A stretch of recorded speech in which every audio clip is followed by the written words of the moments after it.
Nossos olhos, vamos orar. Deus, em nome de Jesus, aqui, Senhor, estamos, ó Pai, para aprender um pouco mais da Tua palavra, Senhor, um pouco mais daquilo que Tu tens para a nossa vida, Senhor.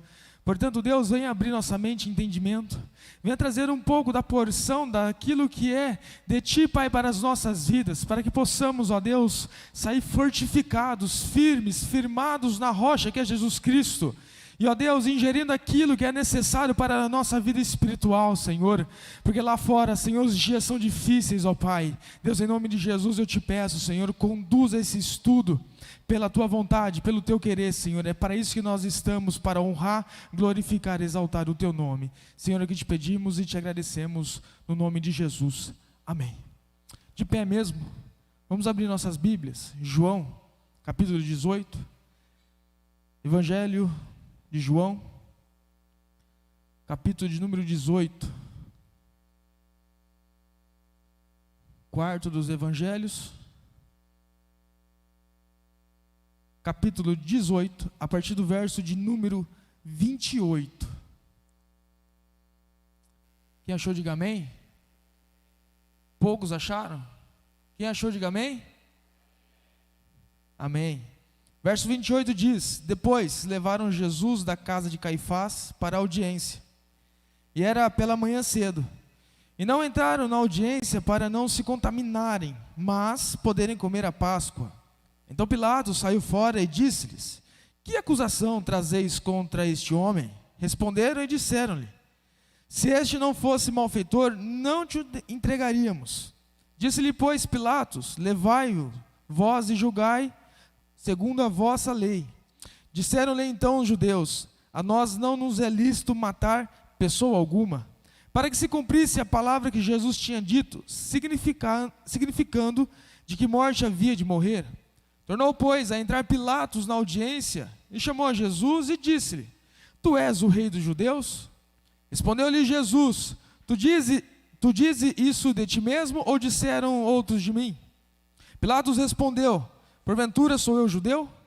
A tua nação e os principais sacerdotes entregaram-te a mim. Que fizeste? Respondeu Jesus: o meu reino não é deste mundo. Se o meu reino fosse deste mundo, pelejariam os meus servos, para que eu não fosse entregue aos judeus. Mas agora o meu reino não é aqui. Disse-lhe, pois, Pilatos: logo tu és rei? Jesus respondeu: tu dizes que sou rei. Eu para isso nasci e para isso vim ao mundo, a fim de dar testemunho da verdade. Todo aquele que é da verdade, ouve a minha voz. Disse-lhe Pilatos: o que é a verdade? E dizendo isso, tornou a ir ter com os judeus, e disse-lhes: não acho nele crime algum.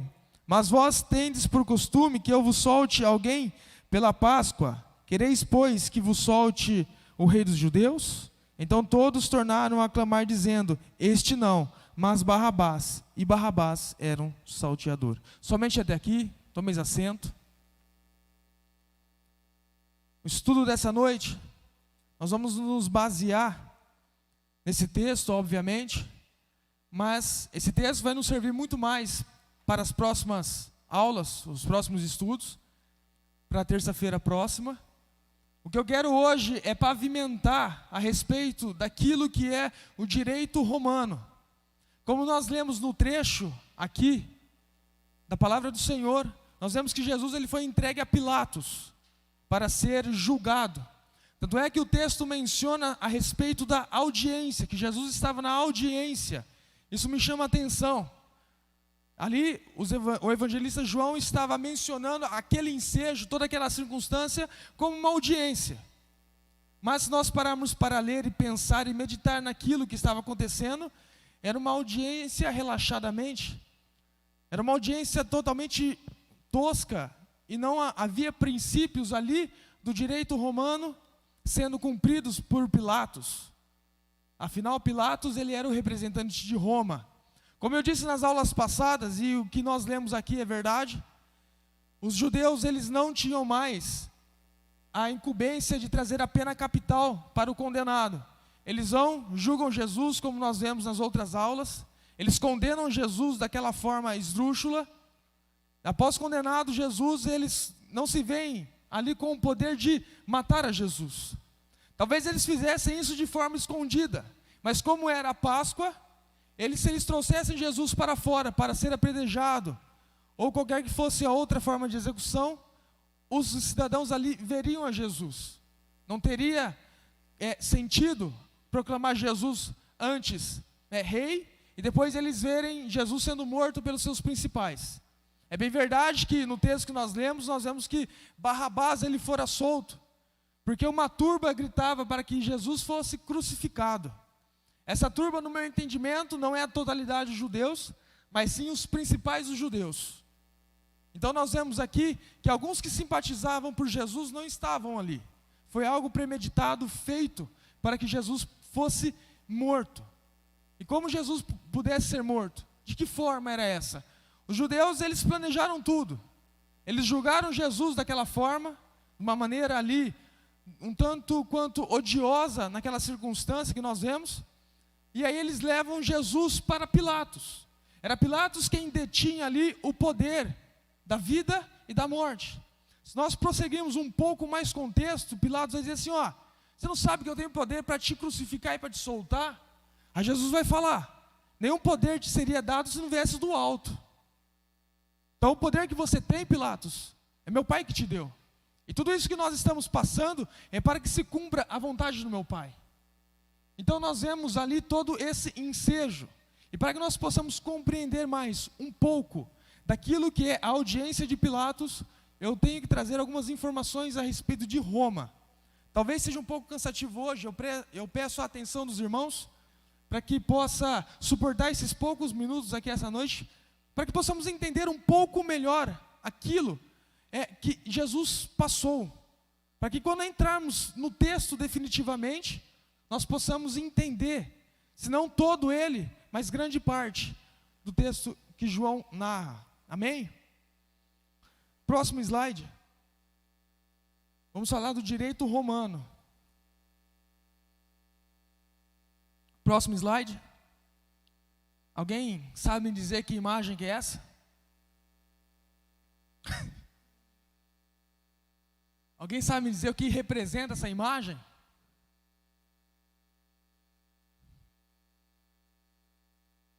Você fica quietinho. Deixa eu ser comigo. Ninguém sabe me dizer o que é essa imagem. Alguém já assistiu aqui o futebol da Itália? Ninguém, eu não estou vendo ninguém aqui. Putz, ninguém.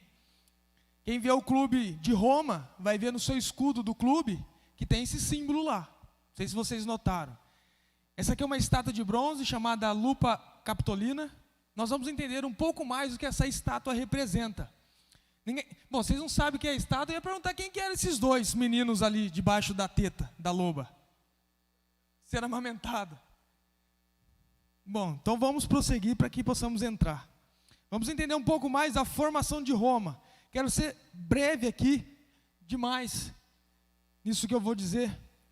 Próximo slide. Thaís, deixa aí. Lenda da origem de Roma. Essa lenda, na verdade, o surgimento de Roma, ele não surge num dia específico. Eu coloquei 21 de abril, porque é onde os romanos, ou melhor, os italianos, comemoram até hoje essa data como surgimento de Roma. Como que surgiu essa lenda? Porque não se sabe ao certo como surgiu Roma. Alguns falam que é os povos etruscos, que estavam ali no Lácio, na Itália, perto de Roma. Ali aquele povo, aquela aldeia começou Roma e foi crescendo, e virou o império que virou. No entanto, tem uma lenda que ronda o Império Romano. Qual lenda é essa? Aqui eu coloquei um tópico, Deus Marte e Reia Sílvia. O que significa isso? O Deus Marte, ele desce dos céus, ele vem à terra, começa a perambular pela terra, olha uma mulher chamada Reia Sílvia, se apaixona por ela e tem relações com ela. O seu marido fica sabendo, o que ele faz? Ele não mata a mulher. Deus Marte volta para o céu, o seu marido não mata ela, espera o bebê nascer, quando nasce ele vê dois, que são essas duas crianças que estavam aqui na imagem. Essas duas crianças chamam Rômulo e Remo. São, pela lenda, os criadores ou os fundadores de Roma. Eles que fundam Roma.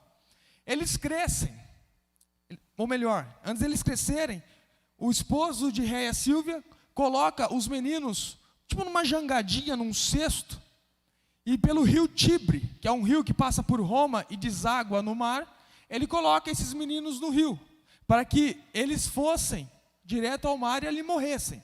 No entanto, como o vento soprava num determinado dia, ele encostou na margem. Aí veio uma loba, entre aspas, chamada Acalarência. Eles acreditam como se fosse uma loba. Por quê? Porque essa mulher era selvagem. E essa mulher vê os meninos e começa a criar os meninos. Os meninos, eles crescem.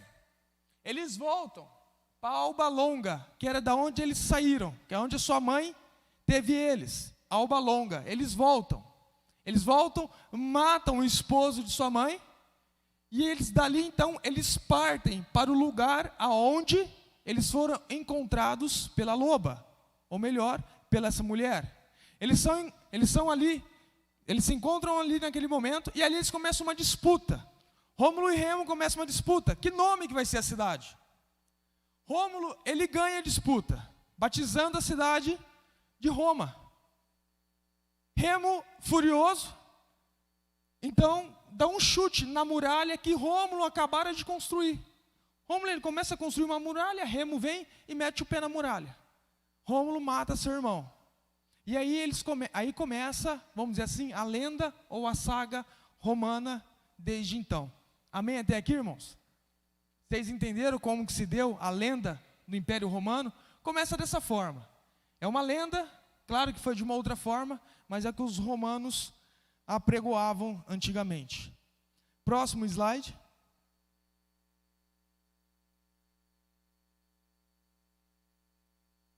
Roma começa a se desenvolver. É claro que eu não vou falar todos os períodos, tudo o que aconteceu, quero ser breve. Há uma divisão governamental. Roma foi dividida no decorrer do tempo em 3 formas de governo. A realeza. Em 753 que nós vimos, nós podemos perceber que dali, havia um rei que começa a assumir. Claro, que de forma pequena, numa aldeia, e depois vai crescendo, esse rei ele vai ganhando proeminência, ele vai ganhando status, vai ganhando poder. Até no ano de 509 a.C., dura a realeza romana. Desde 509 até o ano de 27 a.C., olha o tempo que passa. Tem-se então a época da República, a República Romana. Alguém sabe o que é uma república? Nós vivemos na República Federativa do Brasil. Você sabe em que forma de governo você vive? Acho que o Rodolfo está coçando para falar. Não. Seria uma democracia.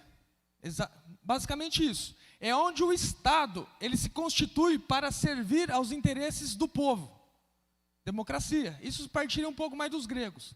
A república tem essa finalidade. Então, em 27 a.C., levanta-se o primeiro imperador. Para vocês terem uma ideia, Júlio César, o famoso Júlio César, general romano, o cara, ele morre em 44 a.C. Dura-se um tempo, então, num governo instável. Em 27, levanta Augusto, o primeiro imperador romano. E aqui tem a terceira época, que é a terceira época do Império. Essa terceira época ela vai perdurar até mais ou menos quando eles caem com o Império Otomano. Mais ou menos na Idade Média. Amém? Você queria falar alguma coisa, Bruno? Pode falar. Não? Glória a Deus. Então, o Império Romano, ele cai mais ou menos nessa época. Amém? Até aqui, irmãos? Vamos para o próximo slide. Havia uma divisão social romana. Se dividiam entre patrícios, clientes, plebeus e escravos. Patrícios, quem eram esses? Eram descendentes de Rômulo. E só eles possuem status civitatis, ou seja, cidadania romana. Isso anterior a Cristo, porque nós vemos ali em Cristo que algumas pessoas, na época de Cristo, melhor dizendo, nós vemos que ali algumas pessoas poderiam comprar a cidadania romana. E quem tinha cidadania romana tinha privilégios. Nós podemos ver Paulo em Atos, onde ele estava preso e ia ser açoitado. Ele fala para o cara assim: você vai açoitar um cidadão romano? Você tem certeza disso?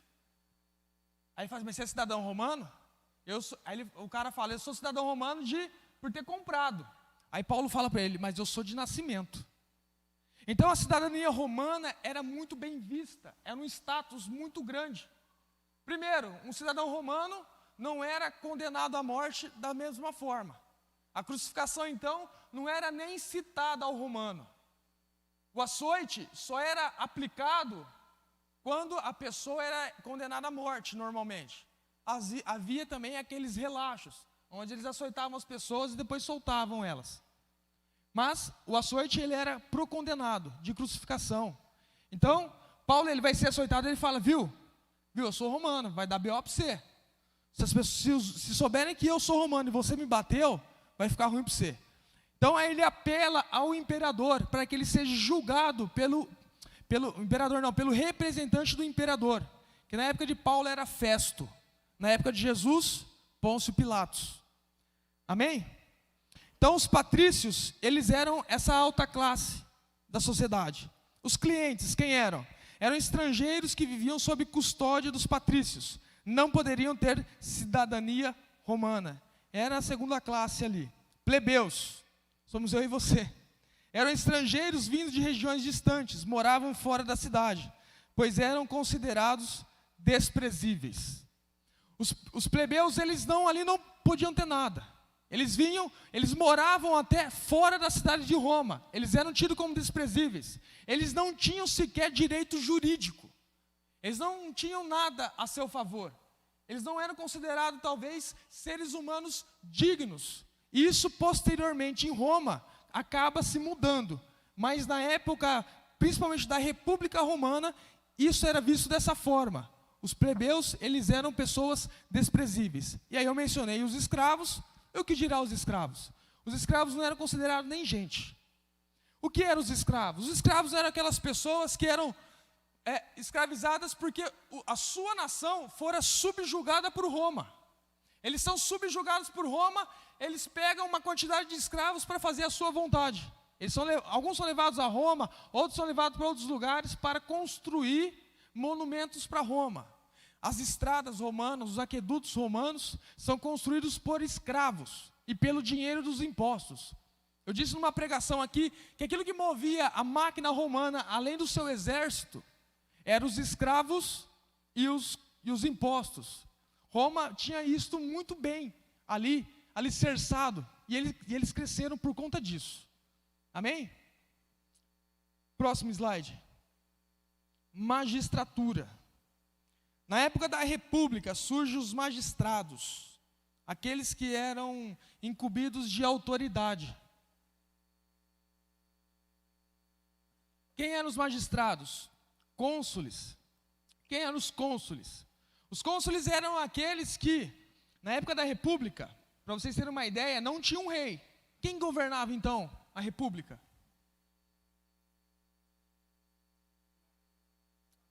Não era o imperador. Era o Senado, mas o Senado tinha um representante, o imperador ele vem depois. Realeza, República e Império. Na época da República, eles elegiam o cônsul. Quem era o cônsul? Era aquele que o Senado elegia para que ele tivesse ali nas suas mãos o governo de Roma. É claro, ele não possuía todo o poder de Roma. Muitas coisas que ele tinha que fazer, ele tinha que ter a aprovação do Senado romano. O Senado romano aprovava e desaprovava muita coisa. Imaginem o jogo político desde antes de Cristo, que perdura até os dias de hoje. Para o cônsul fazer alguma coisa, ele tinha que se aliar às pessoas, fazer a vontade das pessoas. Para vocês terem ideia, Júlio César foi um cônsul. Depois ele se tornou ditador. Aí ele morreu quando ele foi ditador. Depois veio a época do Império. Então havia o cônsul, que era eleito pelo Senado. Os pretores, quem eram os pretores? Os pretores eram aqueles que governavam as províncias romanas. As províncias romanas eram aquelas províncias subjugadas por Roma. Uma província romana na época de Cristo, alguém pode me dizer? Oi? Judeia. Alguma outra? Além da Judeia? Galileia? São todas províncias romanas. Havia no total 54 províncias. E quem governava essas províncias? Eram os pretores. Eles também executavam a justiça em Roma. E quem era o pretor na época de Cristo? Que governava ali por Roma? Não. Pilatos. Pilatos era o pretor romano daquela época. Então ele era um juiz também. Ele era incumbido de autoridade de justiça para que pudesse julgar ali aquilo que era do interesse de Roma. Aquilo que não era do interesse de Roma, ele falava assim, ó, viu, se vira vocês aí, amigão. Não é do interesse de Roma, vocês se viram. Se vocês quiserem se matar, vocês se matam. No entanto, os judeus falam assim, viu, mas a gente não tem o poder de matar. Então a gente está trazendo para você tem que matar ele.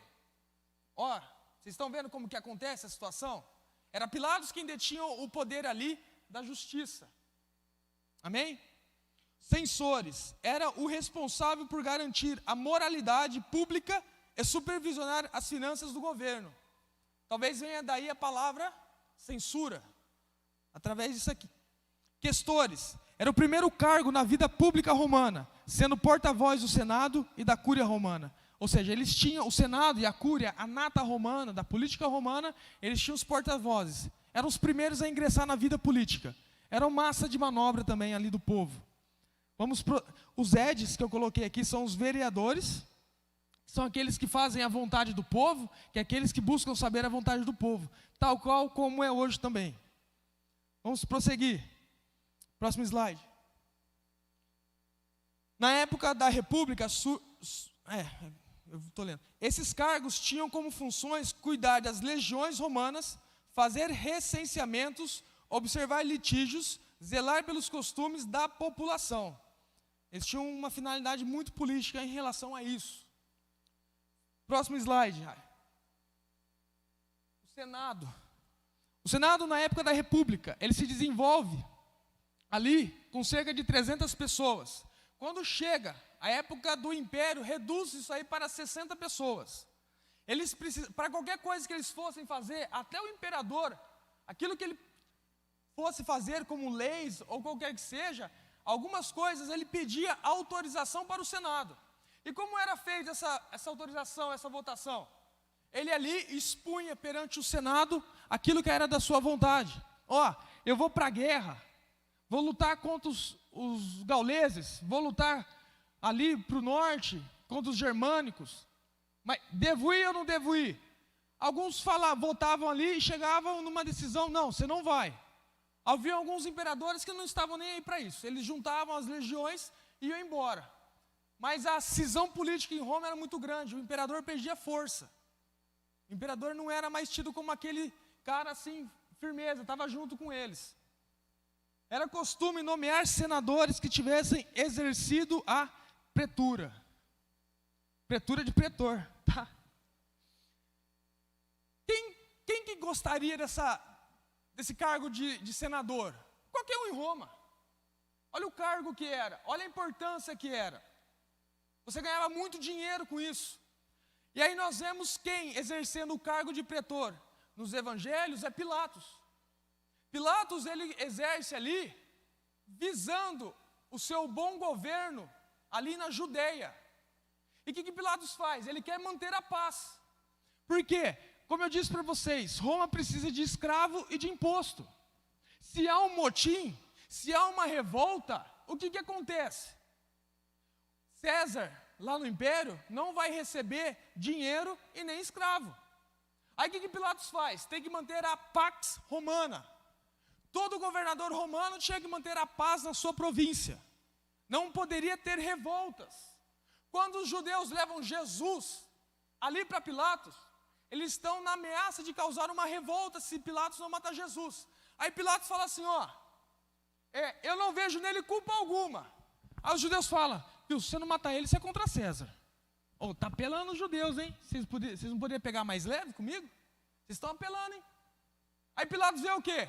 O cara é inocente. Por outro lado, eu vou ser caguetado por César, porque vai causar uma revolta aqui, e eu vou me queimar.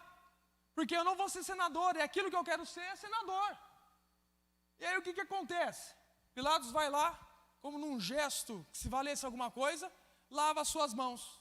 Falou, eu não tenho culpa dele, está sobre vocês a vida dele.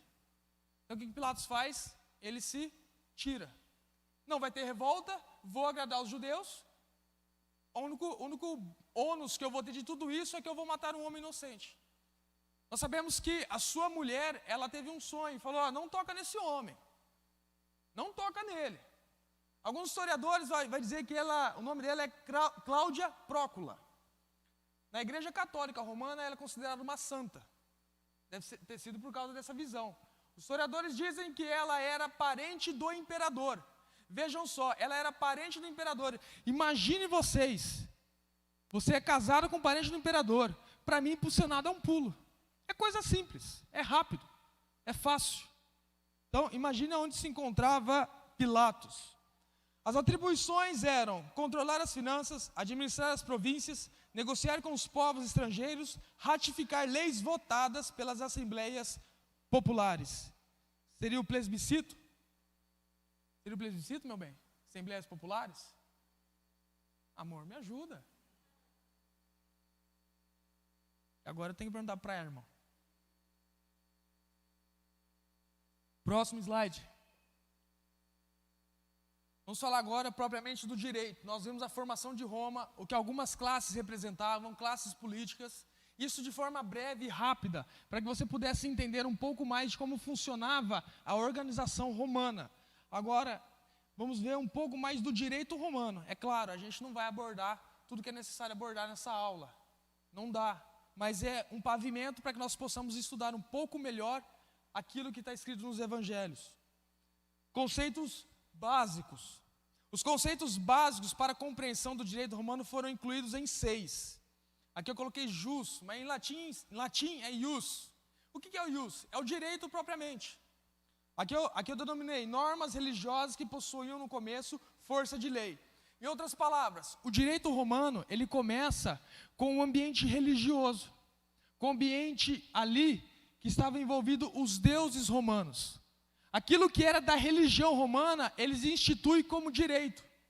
Nós vemos isso também na cultura judaica, muito impregnada, até os dias de hoje.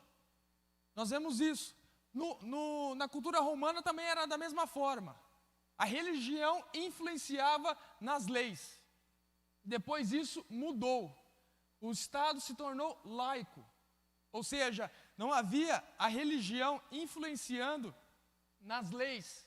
Ou seja, se você, por exemplo, era um cristão, César era um cristão, eu estava te acusando de alguma coisa que você fazia de cristão.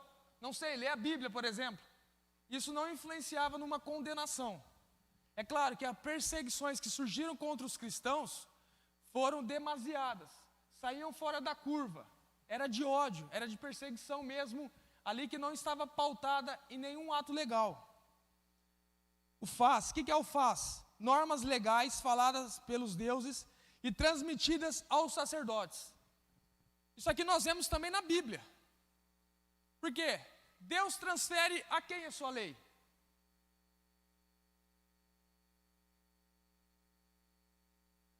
Para quem Deus transfere a sua lei? Quem que fica 40 dias e 40 noites? Oi? Moisés. Moisés é considerado legislador. Por quê? Porque Deus dá a lei para Moisés.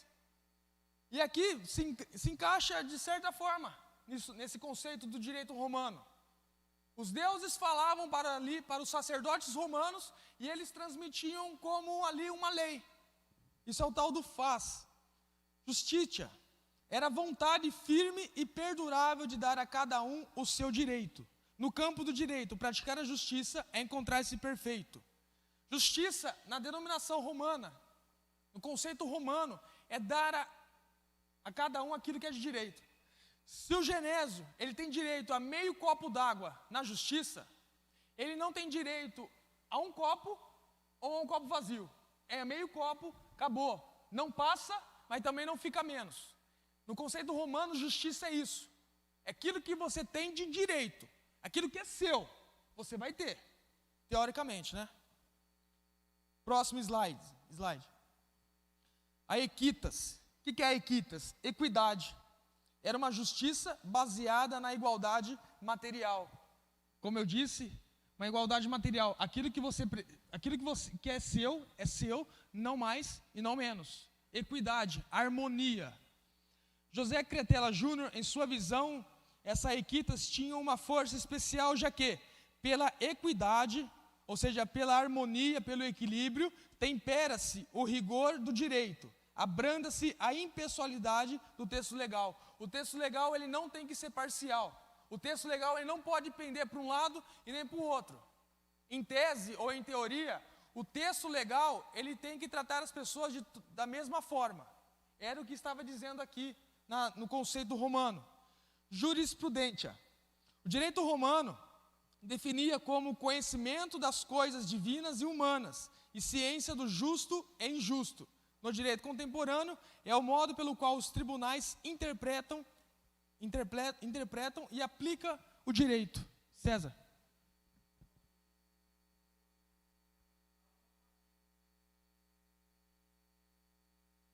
Exatamente. Talvez aos clientes alguma coisa, porque eles estavam sob a custódia dos patrícios, aqueles que detinham a cidadania romana. Então, isso que eu estou dizendo aqui, não era para os escravos, não era para os plebeus, eles eram vistos de uma outra forma. Mas na época do Império, os plebeus, eles começaram a galgar, na época de Cristo, na época do Império, a galgar, a ansiar até pelo um cargo no Senado. Como as coisas vieram mudando durante o tempo. Roma ela começa de uma forma, mas ela vai se desmembrando e vai mudando. A gente vai ver Roma mudar de diversas formas, principalmente quando entra a religião ali cristã. Jurisprudência, então, é isso. Só para você ter uma ideia, quando eu venho, eu interpreto a Bíblia, e eu aplico a Bíblia na minha vida prática, eu estou fazendo uma jurisprudência, segundo o conceito romano.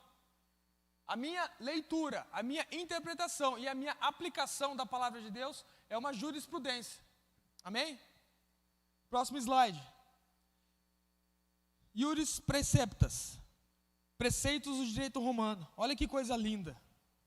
Na teoria, né? Viver honestamente, não lesar a ninguém e dar a cada um o que é seu. A justiça, na definição romana, é a vontade constante e perpétua de dar a cada um o que é seu. Na organização do direito romano, inclui-se a legislação, a lei escrita e a lei não escrita, tal como os judeus também tinham. A lei escrita, nós vamos ver uma pincelada a respeito dela, a lei das 12 tábuas. Quem já ouviu falar da lei das 12 tábuas de Roma? Já ouviu, né, amor? Ai, que maravilha, hein?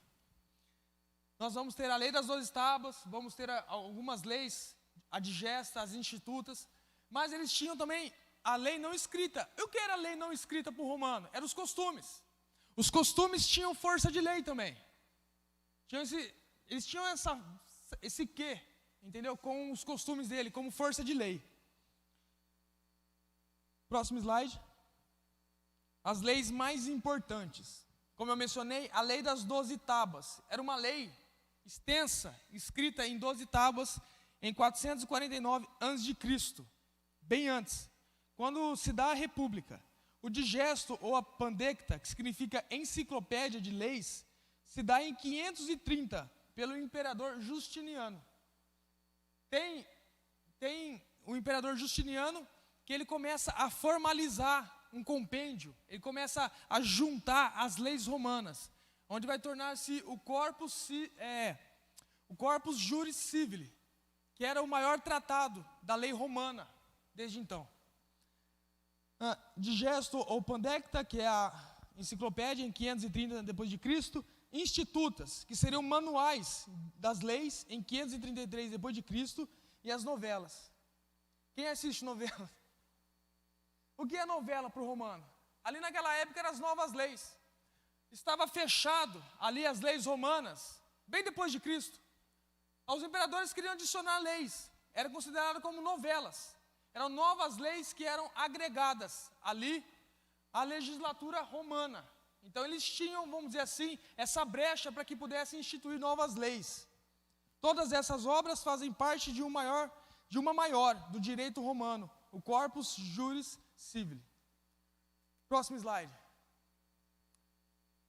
Ius glad, direito da espada. Olha que interessante. Direito da espada é o direito da vida e da morte. Nós, como eu mencionei aqui, eu vou achar aqui rapidinho, no capítulo 19, a partir do verso de número 9, vai dizer assim, ó, e entrou outra vez na audiência e disse a Jesus, de onde és tu?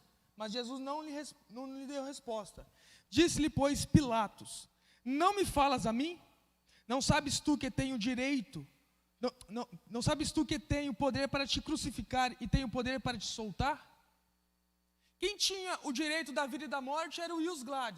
Ius Glad era o governador, aquele que representava Roma em outras localidades, como na província da Judéia. Nós vamos entrar um pouco mais sobre aquilo que o governador estava fazendo ali e aquilo que ele representava ali naquele local na próxima aula. Mas aqui isso já vai nos servir vamos dizer assim, de um pavimento para que possamos entender. Ius Glad era aquele que tinha o poder do direito da vida e da morte. É aquele que soltava ou matava. Eu coloquei aqui, ó, o governador passou a ser chamado de Ius Glad, que da onde vem a palavra espada, em latim. Pilatos foi governador da Judéia entre 26 a 37 depois de Cristo. Olha que interessante. Nós vamos ler aqui Romanos, capítulo 13. Eu quero que você abra sua Bíblia e acompanhe comigo. Eu poderia lançar aqui uma treta teológica, né? Se era permitida a pena de morte ou não. Romanos capítulo 13, vamos ler a partir do verso de número 1. Quem achou, diga amém. Toda alma esteja sujeita às autoridades superiores, porque não há autoridade que não venha de Deus, e as autoridades que há foram ordenadas por Deus. Por isso, quem resiste à autoridade, resiste à ordenação de Deus, e os que resistem trarão sobre si mesmo a condenação. Só uma pausa. Jesus ele vai falar assim, Pilatos, você tem poder, porque Deus te deu poder. Esse poder que você tem aí de tirar a vida agora, ou deixar viver, foi Deus quem deu. Porque o apóstolo Paulo ele vai dizer isso, ó, porque quem resiste à autoridade, resiste à ordenação de Deus, e os que resistem trarão sobre si mesmo a condenação. Continuo. Porque os magistrados, Pilatos era um magistrado, não são terror para as boas obras, mas para as más. Queres tu, pois, não temer a autoridade? Faz o bem e terás louvor dela, porque ela é ministro de Deus para o teu bem. Mas se fizeres o mal, teme, pois não traz em vão a espada, porque é ministro de Deus e vingador para castigar o que faz o mal. Paulo está escrevendo para quem aqui? Para quem Paulo está escrevendo? Para a igreja de Roma. Eles entendiam o conceito de espada, de juízo, de vida ou de morte. Tal como estava com o imperador, o direito ali. Por isso que ele fala, eu tenho autoridade sobre você. Porque ali, segundo a legislação romana, Pilatos tinha isso. E Pilatos ali, ele acabou executando da forma que ele achou conveniente para ele. Amém? Até aqui? A gente poderia entrar numa treta teológica aqui, mas não convém. Sobre a pena de morte. Próximo slide. O direito penal. Nós falamos um pouco do direito, vamos falar um pouco também do direito penal. O direito penal romano contribuiu decisivamente para a produção da ciência penal. Para aquilo que nós temos hoje como aquilo que é do direito penal. Como, por exemplo, culpa ou dolo. Quem já ouviu falar de culposo ou doloso? Já ouviu? O que é culposo?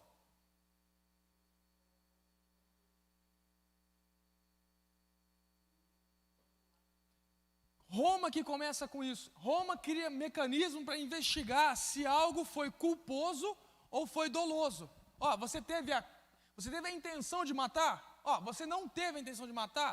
Com isso tudo também vai surgir a legítima defesa. Com Roma também. O que vai surgir mais? Imputabilidade. Não imputar crime a algumas pessoas. Por exemplo, aquelas que têm doença mental. Não era imputado o crime. como nós vemos hoje, menor de 18 anos não é imputado crime. Há pessoas também que não têm uma saúde mental muito boa, também não é imputado alguns crimes. Roma desenvolve isso. Agravantes e atenuantes, como também legítima defesa. Isso foi o que eles influenciaram no direito. Afinal de contas, Roma é o elo do mundo antigo para o mundo moderno. Tantas coisas que nós temos hoje advêm de Roma. O cimento que você tem nas construções, quem descobriu, quem inventou? Os romanos. Para você ter uma ideia, os romanos cimentavam até debaixo da água. Eles criavam ali portos com cimentos debaixo da água. Olha a tecnologia desses caras. Olha a arquitetura, a engenharia que eles possuíam. Próximo slide. Na época primeva ou nos começos de Roma, o direito penal era essencialmente religioso. Foi como eu disse. Houve uma preocupação em laicizar o sistema, ou seja, tirar a religião do direito. A religião não vai mais influenciar naquilo que é crime ou não é. Punindo o infrator com respaldo no interesse individual ou público. Quem até aqui está entendendo, diga amém. O pater familiae, quem que é? O pai de família. Não só atuava nos direitos da família, como também em questões criminais quando estavam envolvidos seus familiares. Em outras palavras, o pai de família era o cara que tomava conta da sua casa. O que houvesse ali dentro da sua casa, era ele quem julgava, era ele quem tratava. Era o pai de família. Agora, vamos supor que alguém da sua família comete um crime. Como está dito aqui. Ele iria se envolver nessa questão também. Ele iria representar, de uma certa forma, o seu familiar também. Ele estaria junto do seu familiar, o pai de família. Ele era visto como um protetor, como alguém muito importante para a sua família. Olha que interessante, aqui é uma curiosidade. Quando nascia um nenê romano, o pai chegava, depois de 8 dias que o nenê nascia, ele olhava para o nenê, falava: ixi, esse nenê aqui, eu não quero ele para mim não. O que acontecia? Ele dava embora a criança, mesmo sendo do seu sangue, mesmo sendo de si mesmo. E o que eles valorizavam ali? A adoção. Quando um pai romano adotava alguém, ele considerava muito mais do que o seu próprio filho. Quem considerava a paternidade e a filha, é que não vai sair, considerava a questão dos filhos, eram os judeus. Os judeus, eles não adotavam, eles tinham seus filhos como alguém muito importante para eles. O romano era o contrário, era aquele quem ele adotava. Eu vi você, achei você bonitinho, vou adotar você. É por isso que em algumas partes da Bíblia nós lemos que nós somos filhos de Deus. Em outras partes nós vemos Paulo mesmo falando que nós somos adotados por Deus. Quando ele escreve para Romanos, ele fala: vocês foram adotados. Tamanha a importância de vocês para com Deus. Quando ele escreve para os judeus, ele fala assim: vocês são filhos de Deus. Então a adoção e filiação são coisas importantes, dependendo da sua cultura. Amém? Próximo slide.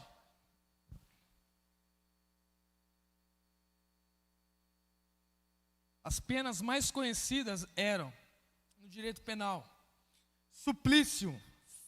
E no suplício, o que tinha ali? Figuravam as execuções por timpanamento, ou seja, laceração das carnes. Se lacerava as carnes das pessoas.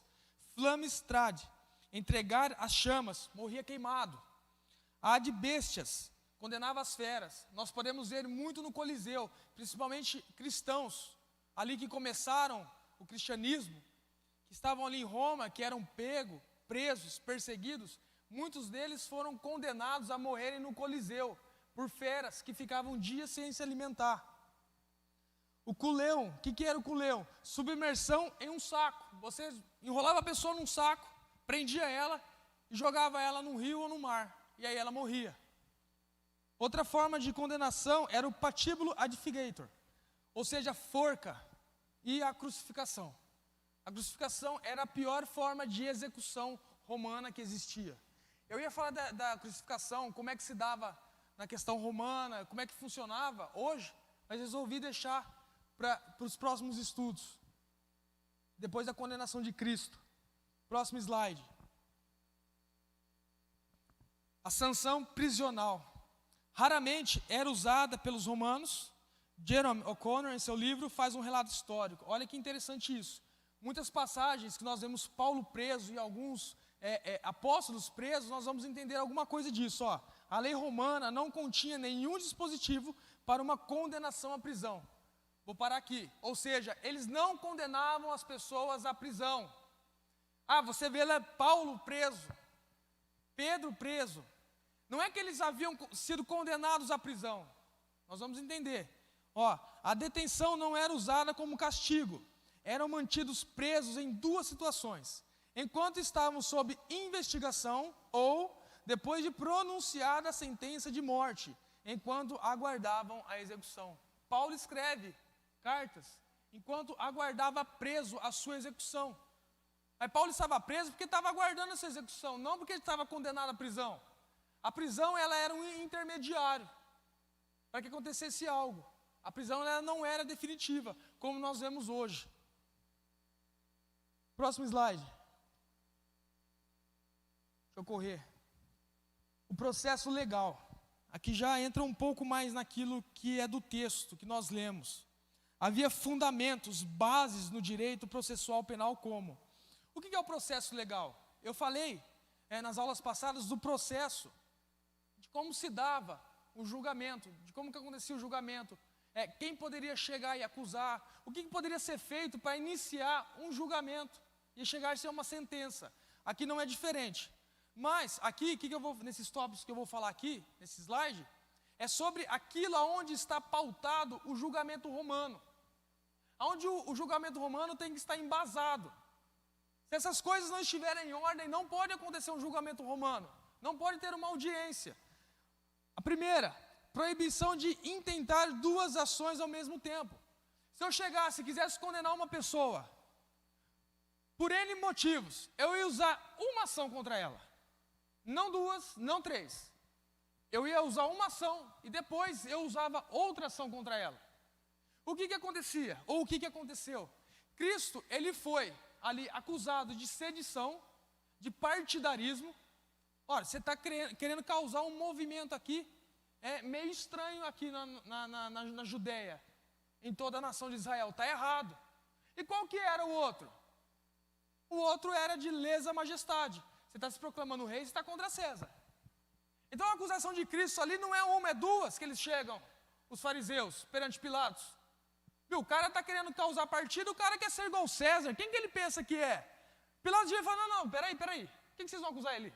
O que é? Nós vemos no alto da cruz, que estava ali, rei dos judeus. A sentença de Cristo foi essa. Claro, de uma forma pejorativa. Pilatos estava ali esnobando Jesus, estava zombando de Jesus naquilo ali, mas era uma condenação. Ninguém poderia se dizer rei, até porque Roma detestava rei.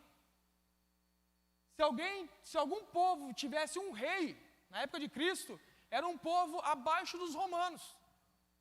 Era um povo que não tinha intelectualidade, viu? Como que vocês podem ter um rei que perdura durante anos e anos e décadas? Nós romanos somos pessoas mais inteligentes. Nós escolhemos os nossos governadores, nós escolhemos aquele que vai nos representar. Era dessa forma que acontecia. Então o rei, ou o rex, em latim, era alguém tido pelos romanos como alguém desprezível. Amém? Impedimentos ao testemunho de parentes e afins. Aqui os parentes não poderiam testemunhar a favor, nem aqueles amigos próximos também. Exigência de designação do lugar e da hora do crime. Viu? Qual que é o lugar e a hora do crime que Jesus cometeu? Quando que foi? Quando? Fala para mim. E os judeus não respondiam. Os judeus não sabiam nada. Não trouxeram um embasamento legal. Em alguns casos, prisão preventiva do acusador. Olha que interessante. Você chegava lá para acusar alguém, Lecão? Eu quero acusar o Rodolfo porque ele fez isso. Aí o cara estava te ouvindo lá, o órgão julgador, ele ia falar para você, viu, Lex, fica aqui, você fica preso. Por quê? Para manter as veracidades do fato. Que ele poderia sair dali e provocar alguma coisa falsa. Então eles mantinham a pessoa em custódia e não a soltavam até averiguar alguns fatos que deveriam ser averiguados. E por último, o procedimento do processo era público.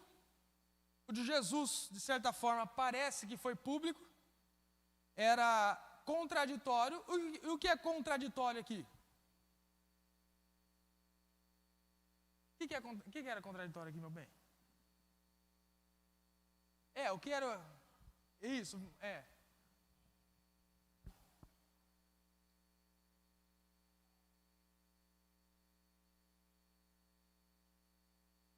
Então, mas a prisão preventiva é daquele que acusa ou é do acusado? É do acusado. Aqui em Roma era daquele que acusa. Você tem ideia? O contraditório aqui era o direito de defesa do acusado. Eu estou te acusando por isso, por isso, por isso. O que você fala? Pilatos até pergunta para Jesus, mas também não dá muita bola para Cristo. Viu, estão te acusando disso, disso e disso. E aí, o que você me fala? Viu, falaram para você isso aí? É o que falaram para você, Pilatos? Aí Pilatos fez assim, eu sou por acaso judeu para te condenar? Sou por acaso judeu? Não sou. Então Pilatos, ele não dá. Vocês gostariam de compartilhar também?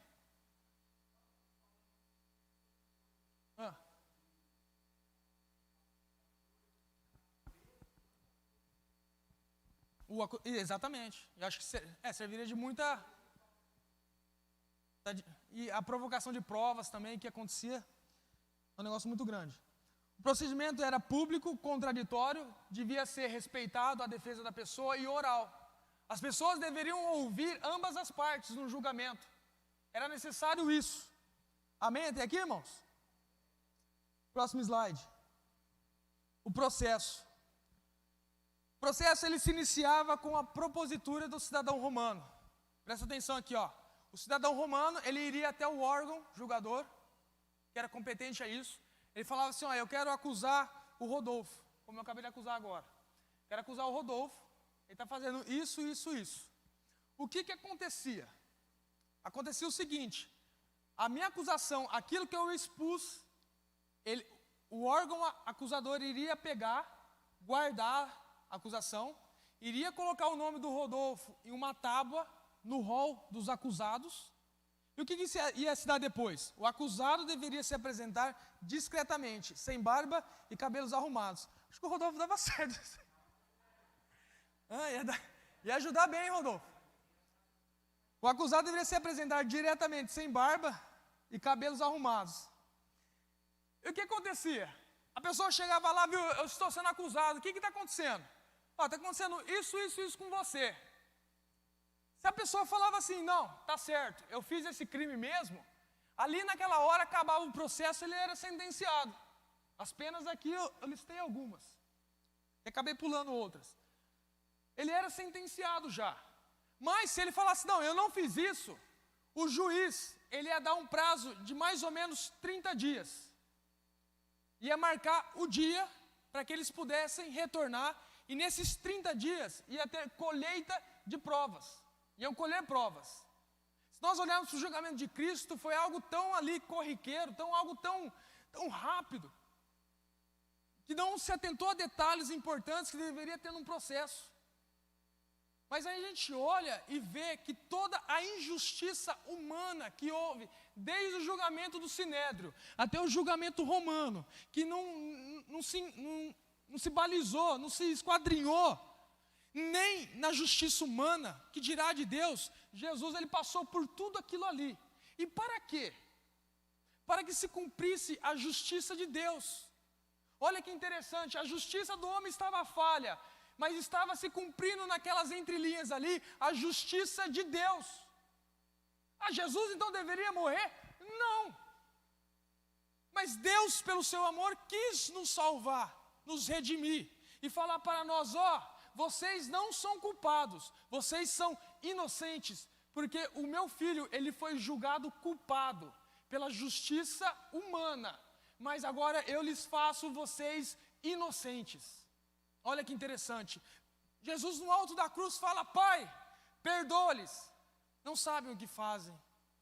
Eles me condenaram, me crucificaram, mas aquilo que eu estou fazendo aqui pode trazer perdão para eles. Aleluia. Olha que coisa. O acusado deveria se apresentar discretamente, sem barba e cabelos arrumados. Na data marcada, compunha-se o órgão julgador e eram sorteados os iudice iurat. O que era? Os jurados. Quem compunha esses jurados ali eram os cidadãos romanos. Os plebeus, os escravos, talvez não poderiam. Numa determinada época até poderia. Mas ali eram os cidadãos romanos que poderiam compor os juízes, os jurados. E aí nós vamos continuar. E se a pessoa acusada ou o acusador não gostasse do juiz, ele ia falar assim: eu não gosto desse juiz, exclui ele. Era excluído e selecionado outro. Amém? A primeira fala era do acusador, e em seguida a do acusado. O tempo era limitado pelo quaesitor. O que é quaesitor? É o presidente. No caso de Jesus, Pilatos. Havia réplica e a audiência podia prosseguir em dias sucessivos. Havia aquela discussão oral. E aí talvez você me pergunte, e aqui ninguém me perguntou: cadê o advogado nisso daí? Tinha advogado? Tinha. Era conhecido como patronos. Era aquele que era contratado para exercer de forma oral ali a defesa da pessoa. Ele era contratado. A oratória para o advogado naquela época era muito importante. E a questão do advogado, ele vai surgir na Grécia, o logógrafo. Eram oradores exímios que defendiam pessoas de acusações. Ali se deu então o início do advogado. Próximo slide.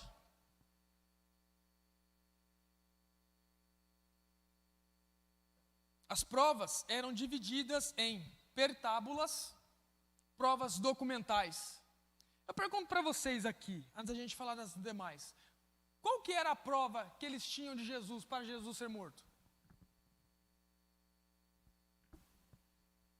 Alguém sabe? O falso testemunho, ele entra aqui. Não era uma prova considerável porque era falsa, mas era um testemunho. Não entendi. Não, no caso, era no Sinédrio as duas testemunhas. Isso. Na verdade, não apareceu nem testemunha. Não teve nada. Na verdade, não teve nenhuma prova contra Jesus para condená-lo. Olha que coisa. Prova documental não tinha. Pertestes, o que é? Provas testemunhais, que as testemunhas. Per questiones, demais provas. Entre algumas, a confissão espontânea ou tortura. A tortura ocorria quando era escravo. Jesus estava sendo torturado de certa forma. Mas ele ali, de forma espontânea, ele falou assim: eu sou réu de morte. Jesus não. Jesus não falou isso.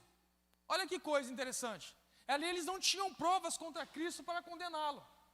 Jogo político e religioso, desde os tempos passados. Pode falar, Cezão.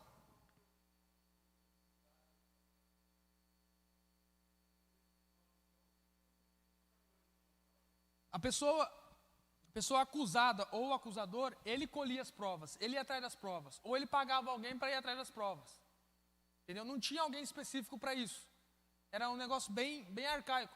Então, eles colhiam as provas durante 30 dias e traziam para ser conferida no dia do julgamento. Aqui não tem nenhuma prova contra Jesus, mas também não tem a favor. Isso também não quer dizer nada. Próximo slide e último, já vou encerrar. O quaesitor, ou seja, o presidente, reunia os jurados para efetuarem a votação. Antigamente era oralmente falar, era falado a acusação. Ele é condenado, ele é absolvido, ou vamos dar prosseguimento. Depois passou a ser escrito, e que A de absolvição, C de condenação e NL, non licet. O que significa isso? Não está claro. O jurado observou tudo aquilo, observou as provas, observou o julgamento, falou assim: ainda para mim não está clara essa situação. A gente tem que dar continuidade. Então ele colocava ali, não está claro. Em latim, voto por prosseguimento na colheita de provas. Decididos, passava-se a execução do julgado. Em caso de absolvição, o acusador era processado e punido. Da sentença cabia apelação para o órgão superior. A pessoa, então, ela era julgada, absolvida, soltava ela, mas a pessoa que a acusou deveria ser condenada, era processada. Ela pagava por aquilo que ela fez.